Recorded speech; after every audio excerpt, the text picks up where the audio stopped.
ሰላም እንዴት ናችሁ? ፍቅር ተፈራ እባላለሁኝ። ዛሬ ከኔ ጋር የግሬድ 12 ሂስትሪ ቻፕተር 1ን የምናይ ይሆናል። በጣም ደስ የሚል ቻፕተር ነው። ኢንተረስቲንግ ቻፕተር ነው about the rise of capitalism። ከዛ በኋላ the unification of different states in detail የምናየው ነው። I hope በጣም ተወዱታላችሁ። so make sure በደንብ መከታተላችሁን። ለመጀመሪያ ያህል about the rise of capitalism የሚባለው ኢኮኖሚክ ሲስተም እንዴት እንደጀመረ ነው የምናየው ማለት ነው። so capitalism ለመመስረት መሰረት ወይም ፋውንዴሽን የሆነው ፊውዳሊዝም የሚባለው ኢኮኖሚክ ሲስተም ነው። ፊውዳሊዝም ከካፒታሊዝም በፊት የነበረ ኢኮኖሚክ ሲስተም ነው።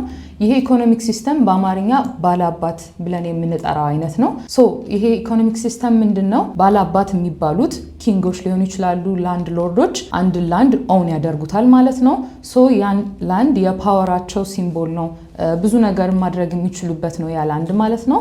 ሶ ፊውዳሊዝም ዲው ቱ ሜኒ ፋክተርስ ከጊዜ ወደ ጊዜ ዲክላይን አደረገ ወይም ሙሉ ለሙሉ ከኢኮኖሚክ ሲስተም ወጣ ማለት ነው። ፊውዳሊዝም ከወጣ በኋላ የተተካው በካፒታሊዝም ነው። ካፒታሊዝም የምንለው ደግሞ ካፒታሊዝም which is private ownership plus profit making plus free market ነው። ካፒታሊስት ኢኮኖሚክ ሲስተም ላይ ፕራይቬት ኦነርሺፕ ነው ስንል አንድ ቢዝነስ ኦን የሚደረገው በአንድ ቢዝነስማን በአንድ ሲንግል ፐርሰን ነው ማለት ነው። ከዛም በተጨማሪ ካፒታሊስት ኢኮኖሚክ ሲስተም ሞቲቭ ፕሮፊት ነው ወይም አንድ ቢዝነስ እንዲሰራ ኢኒሺየት ሞቲቬት የሚያደርገው ከዛ ቢዝነስ ላይ የሚያገኙት ፕሮፊት ነው ማለት ነው። ከዛም በተጨማሪ ደግሞ ፍሪ ማርኬት ነው። ፍሪ ማርኬት ነው ስንል ማለት እንግዲህ የገቨርንመንት ኢንተርቬንሽን አይኖርበትም ወይም ደግሞ የአንድን ፕሮዳክት ፕራይሱን ሴት የሚያደርገው ገበያው ላይ ያለው ዲማንድ እና ሰፕላይ ነው ማለት ነው። ፍሪ ማርኬት የምንለው ያ ስለሆነ ማለት ነው። ካፒታሊዝም grew stronger during the 16th and the 17th century በእነዚህ ፒሪየድ መሃል በጣም እንዳደገና እየጠነከረ እንደመጣ እንረዳለን ማለት ነው። ስለዚህ ካፒታሊዝም ሞር እንዲያድግ ስፕሬድ እንዲያደርግ ከረዳው ነገር አንዱ መርካንቲሊዝም የሚባለው ስርዓት ነው። ሶ ይሄ መርካንቲሊዝም የምንለው ስርዓት ምንድነው? buying products at a low price but selling them at a high price።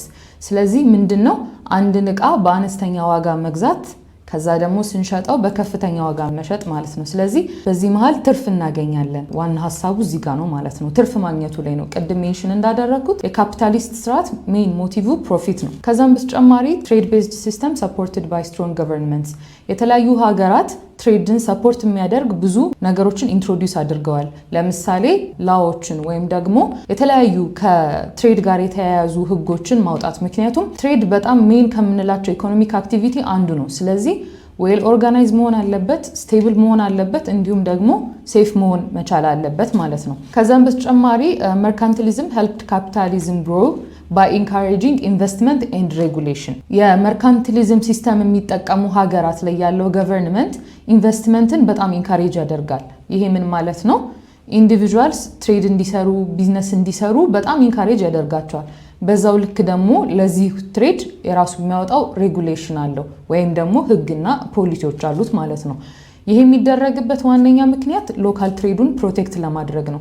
ታሪፍ መጣል፣ ታክስ መጣል፣ ይሄ ሁሉ የሚደረገው ሎካል ያለው ትሬድ እንዳይጎዳ ነው ማለት ነው። ከዛም በተጨማሪ ኔሽን ስቴትስ የራሳቸውን የሆነ ሮል ተጫውተዋል። ይህ ካፒታሊዝም እንዲስፋፋ በዓለም ሁሉ እንዲስፋፋ ማለት ነው። ከዛም በተጨማሪ ግን በጣም ኢንትረስቲንግ የሆነው እና ለካፒታሊዝም ሌላ መስፋፋት ምክንያት የሆነው ፕሮቴስታንት ሪፎርሜሽን ነው። ስለዚህ ፕሮቴስታንት ሪፎርሜሽን ሪሊጂየስ ሙቭመንት ነው። ይሄ ሪሊጂየስ ሙቭመንት ሜንሊ የሚመራ የነበረው ስለ ፕሮቴስታንቲዝም ስለ ፕሮቴስታንት ሃይማኖት ሁሌ ሜንሽን ሲደረግ ከማይረሱ ኪ ፊገሮች ከሆኑት አንዱ ከሆነው ማርቲን ሉተር በሱ አማካኝነት ነው ይሄ ፕሮቴስታንት ሪፎርሜሽን የተጀመረው ማለት ነው። ማርቲን ሉተር በዛን ጊዜ የነበረውን የካቶሊክ ቸርች በጣም ክሪቲሳይዝ ያደርግ ነበረ። ያንን ክሪቲሳይዝ ማድረግ ከቀጠለ በኋላ ፕሮቴስታንት ሪፎርሜሽን የሚባለውን ነገር ጀምሯል ማለት ነው። ሶ ይሄ ፕሮቴስታንት ሪፎርሜሽን እንዴት ነው ካፒታሊዝምን ኢንካሬጅ የሚያደርገው ካልን ሪፎርሜሽን ይሄ የፕሮቴስታንት ሪፎርሜሽን ሲመጣ የራሱን የሆነ አዲስ ቢሊፍ አዲስ ዌይ ኦፍ ቪዊንግ ዘ ወርልድ ይዞን የመጣው ማለት ነው። ይሄ እንዴት ነው ብትሉ about hard work and saving ፕሮቴስታንቶች የራሳቸው የሆነ ቪው አላቸው። ሃርድ ወርክ ላይ ስንመጣ ምን ብለው ነው የሚያስቡት? የዚህ የፕሮቴስታንት ሪፎርሜሽን ተከታዮች ሃርድ ወርክ is one way of serving God ወይም ደግሞ ጠንክረን በመስራት ውስጥ ነው ፈጣሪ የምናገለግለው ብለው ያምኑ ነበር። ከዛም በተጨማሪ ደግሞ ከዚህ ሃርድ ወርክ በኋላ የሚመጣው ሰክሰስፉል ላይፍ ወይም ደግሞ ሰክሰስፉል መሆን is a sign of being chosen by God። አንድ ሰው ጠንክሮ ከሰራ በኋላ የሚያመጣው ስኬት ፈጣሪ እንደመረጠው ምልክት የሚያሳይ ነው።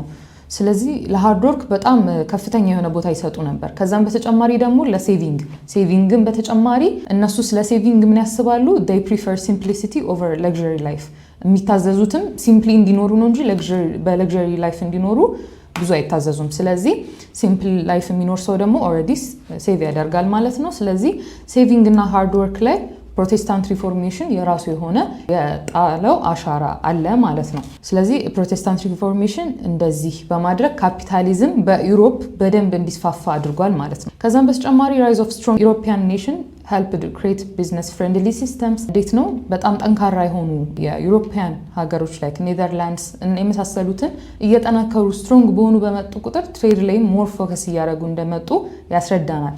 ትሬድ ላይ ፎከስ ሲያደርጉ ቅድም እንዳልኩት ታክስ በመጣል ታሪፍ በመጣል ሎካሉን ትሬድ እንዴት ፕሮቴክት እንዳደረጉ ከዛም በተጨማሪ ደግሞ ትሬድ ሩት አካባቢዎች ላይ ወታደሮችን በማስቀመጥ ያ ትሬድ ሩት ዘወትር ስቴብል መሆኑን ኮንትሮል ያደርጉ ነበር። እነዚህንና መሰል ነገሮችን አዳዲስ ነገሮችን እያመጡ ካፒታሊዝምን እንዲስፋፋ አድርገውታል ማለት ነው። ከዚህም በተጨማሪ ካፒታሊዝም ስሎሊ ስፕሬድ አክሮስ ዘ ግሎብ እነዚህንና የመሳሰሉትን ትሬንዶች እየተከተለ ካፒታሊዝም እየተስፋፋ መምጣቱን የምንረዳ ይሆናል ማለት ነው። ስለዚህ ቀጣይ የምናየው ካፒታሊዝምን ሰፖርት የሚያደርጉ እና የማያደርጉ ሰዎች ነበሩ በወቅቱ። ስለዚህ ሰፖርት ከሚያደርጉት እንጀምራለን ማለት ነው። በጣም ለካፒታሊዝም ትልቅ መሰረት የጣሉ ከምንላቸው ሰዎች መካከል አንዱ አዳም ስሚዝ ነው።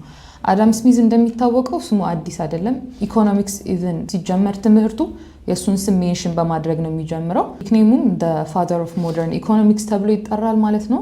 አዳም ስሚዝ ስኮቲሽ ፊሎሶፈር ኢኮኖሚስት የነበረ ሰው ነው። ይህ ሰው መርካንቲሊዝምን የሚደግፍ ይመስላችኋል? በጣም ነው የሚቃወመው የነበረው በዛ ጊዜ። መርካንቲሊዝምን አዳም ስሚዝ ለምንድነው የማይደግፈው ካላችሁ፣ አንደኛ የገቨርንመንት ኢንተርቬንሽን አለበት። አዳም ስሚዝ ደግሞ የሚያምነው ገቨርንመንት ኢንተርቬንሽን ሌስ ነው መሆን ያለበት ኦር ደግሞ ኮምፕሊትሊ መኖር የለበትም የሚል አመለካከት ስላለው መርካንቲሊዝምን የሚቃወመው አንዱ ለዚህ ነው የነበረው ማለት ነው። ስለዚህ አዳም ስሚዝ ምንድን ነበር የሚቀበለው ወይም ደግሞ ስለ ካፒታሊዝም ምንድን ነበር የሚያስበው ካላችሁ፣ ላዝስ ፌር የሚባል ወይም ደግሞ ፍሪ ማርኬት የሚባለው ነው አክሰፕት የሚያደርገው። ይህ ፍሪ ማርኬት ምንድነው ፊውቸሩ ካላችሁ፣ አንደኛ ገቨርንመንት ኢንተርፈረንስ የለውም ያን ያህል። ሁለተኛ ደግሞ ፕራይስ ሴት የሚደረገው በገቨርንመንት ወይ በሌላ አካል ሳይሆን ማርኬት ላይ ባለው ዲማንድ እና ሰፕላይ ነው ማለት ነው። እሱ የዚህን ሀሳብ ደጋፊ የነበረ ነው። ከዛም በተጨማሪ ፌመስ ቡክ አለው ዌልዝ ኦፍ ኔሽንስ የሚባል በ1776 የጻፈው በጣም ፌመስ የሆነ ቡክ ነው አባውት ካፒታሊዝም። እነዚህ ስለመሳሰሉት ስርዓቶች በጣም ኢንዲቴል የሚዘረዝር መጽሐፍ ነው። ከዚህም በተጨማሪ አዳም ስሚዝ ምን ብሎ ያስብ ነበር? ግለሰቦች ወይም ቢዝነስማኖች ፕሮፊታብል እየሆኑ በሄዱ ቁጥር ራሳቸውን ከመጥቀም በተጨማሪ ሀገሪቱን የሚጠቅማሉ። ኢንቪዚብል ሃንድ ብሎ ስቴት ያደረገው ቲዮሪ ይሄን ነው ማለት ነው። አንድ ሰው ፕሮፊታብል እየሆነ በሄደ ቁጥር ራሱን ብቻ ሳይሆን ሀገሩንም ሊለውጥ እንደሚችል ስቴት አድርጓል ማለት ነው። ኔክስት የምናየው ኢንዱስትሪያል ካፒታሊዝም ነው። ኢንዱስትሪያል ካፒታሊዝም በ18th ሴንቹሪ ኢመርጅ ያደረገ ነው። ይሄ ኢንዱስትሪያል ካፒታሊዝም ኢትስ ሪዛልት ኦፍ ካፒታል ፍሮም ትሬድ ቢንግ ኢንቨስትድ ኢን ማሽንስ ኤንድ ፋክተሪስ ማለት ነው። እዚህ ላይ ሜንሽን ሳናደርገው የማናልፈው ነገር ፋክተሪ ሲስተም የሚባለው ነገር ነው። ይሄ ፋክተሪ ሲስተም ምንድን ነው? ኢት ሪፕሌስድ ኦልደር ሜቶድስ ኦፍ ፕሮዳክሽን። በፊት ኢንዱስትሪያል ካፒታሊዝም ከመነሳቱ በፊት የነበረው ስርዓት ሰዎች በቤታቸው ወይም ደግሞ ከቤታቸው ሆነው ነበር ስራ ነው የሚሰሩት። ይህ ፋክተሪ ሲስተም ግን ሰዎች በአንድ ቦታ በፋክተሪ ተሰብስበው መስራት የጀመሩበትን ታይም ያሳየናል ማለት ነው። ኪ ፊቸርስ ኦፍ ካፒታሊዝምን አይተን ካፒታሊዝምን እዚህ ጋር እንጠቀልላለን ማለት ነው። መጀመሪያ ሜንሽን እንዳደረግነው ፕራይቬት ኦነርሺፕ ኦፍ ፕሮዳክሽን ነው። አንድ ፐርሰን አንድ ቢዝነስማን ነው አንድ ፋክተሪን ሊይዝ የሚችለው በዛ ጊዜ በነበረው ነው። ከዛም በተጨማሪ ደግሞ ክላስ ነበር። ካፒታሊስት ስርዓት ላይ ክላሶች አሉ፣ ሁለት ክላሶች አሉ። እነዚህም ካፒታሊስት እና ወርከርስ ክላስ የምንላቸው ናቸው። ካፒታሊስት የምንላቸው ከላይ ቶፕ ላይ ያሉ ናቸው። ዌልዚ ቢዝነስማን፣ ፋክተሪ ኦነሮች እነዚህ ነው የመሳሰሉት ከላይ ያሉት ናቸው ማለት ነው። ወርከርስ የምንላቸው ደግሞ ዌጅ እየተከፈላቸው ፋክተሪ ውስጥ የሚሰሩት ሰራተኞች ናቸው ማለት ነው። ስለዚህ ሀይ የሆነ ክላስ ዲፍረንስ አለ በመካከላቸው። ካፒታሊስት ስርዓት ላይ ቅድም ሜንሽን እንዳደረግነው ፕሮፊት ዘ ሜይን ሞቲቭ ነው። ኢኒሺየት የሚያደርጋቸው ካፒታሊስቶችን ፕሮፊት ነው ማለት ነው። ቀጣይ የምናየው ካርል ማርክስ የሚባለውን ሰው ነው። መጀመሪያ አዳም ስሚዝ ሜንሽን ያደረግነው ካፒታሊስትን ሰፖርት እንደሚያደርግ ነው። እዚህ ጋር ግን ካርል ማርክስ በተቃራኒ ሆኖ እናገኘዋለን። ካርል ማርክስ በጣም ካፒታሊዝም ስርዓትን ከማይቀበሉ ሰዎች መካከል አንዱ ነበረ። ካፒታሊዝም ስርዓትን የማይቀበልበት አንደኛው ምክንያት ወርኪንግ ክላስ መካከል ያለው ዲፍረንት ሲቹዌሽን እንዲቃወም አድርጎታል የካፒታሊስት ስርዓትን። ምን ማለት ነው? ካፒታሊስቶች ወርከሮችን ሲቀጥሩ በዌጅ ደሞዝ ሰጥተዋቸው፣ ነገር ግን ከሰራተኞቹም ላይ ያተርፉ ነበረ። ይሄ ምን ማለት ነው? ካፒታሊስቶች ወርከሮችን አንድን ፕሮዳክት ለማምረት በ10 ብር ቢቀጠር፣ ከዛ ግን ያ ካፒታሊስት ወይም ደግሞ የቢዝነሱ ኦነር ያንን ምርት በ30 ብር ቢሸጠው መሀል ላይ የ20 ብር ዲፍረንስ አለ። የ20 ብር ዲፍረንስ ለካፒታሊስቱ ነው የሚሆነው ማለት ነው። ስለዚህ በዚህ ስርዓት ወርከሮች በጣም ይጎዱ ነበረ። ከዚህም በተጨማሪ ፑር የሆነ ወርኪንግ ኮንዲሽን ነበረ ለወርከሮች። በጣም ኦቨርታይም ይሰሩ ነበረ። የሚሰሩበት አካባቢ ለስራ ምቹ አልነበረም። እነዚህን ተመሳሳይ ነገሮች ብዙ ነገሮች ነበሩ።